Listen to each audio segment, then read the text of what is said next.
கிறிஸ்துக்குள் பிரியமான என் தேவஜனங்களே, என் சகோதர சகோதரிகளே, இயேசு கிறிஸ்துவின் இனிய நாமத்தினாலே உங்களுக்கு அன்பின் வாழ்த்துக்கள். இன்று நம் தேவனாகிய இயேசு கிறிஸ்து நமக்கு கொடுத்திருக்கிற ஜீவனுள்ள வார்த்தை என்னவென்றால், உபாகமம் 28ஆம் அதிகாரம் 14வது வசனம். கர்த்தர் உன்னை வாளாக்காமல் தலையாக்குவார், நீ கீழாகாமல் மேலாவாய். ஆமென். ஹல்லேலூயா. பிரியமானவர்களே, இன்னைக்கு உங்களை பார்த்தாங்க சொல்கிறாங்க, உங்களை பாருங்க, அப்பா கீழாகாமல் மேலாக்குவேன், வாளாக்காமல் உன்னை எப்பொழுதும் தலையாகவே வைப்பேன் என்று சொல்லி அப்பா இன்னைக்கு உங்களை பார்த்து சொல்லியிருக்கிறாருங்க.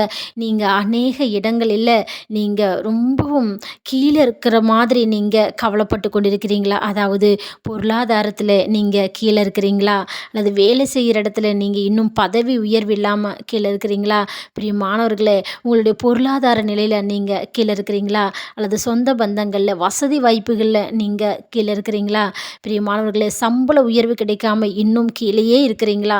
இப்படி அநேக காரியங்களில் நம்ம இன்னும் கீழே இருக்கிறோமே எப்போ உயர்வோம் என்று சொல்லி நீங்கள் காத்து கொண்டிருக்கிறீங்களா? அல்லது கவலைப்பட்டு கொண்டிருக்கிறீங்களா? கவலையே படாதீங்க. இன்னைக்கு அப்பா உங்களை பார்த்து தாங்க சொல்கிறாங்க, உங்களை எப்போவுமே நான் கீழே வைக்க மாட்டேன், நான் மேலாக்குவேன். நீங்கள் வாளாக இருக்க மாட்டாங்க, எப்போ நீங்கள் தலையாகவே இருப்பீங்க என்று சொல்லி அப்பா இன்னைக்கு உங்களை ஆசீர்வதிக்கிறாருங்க. கவலைப்படாதீங்க, சந்தோஷமாக இருங்க. ஹல்லேலூயா. ஆமென். ஸ்தோத்திரம்.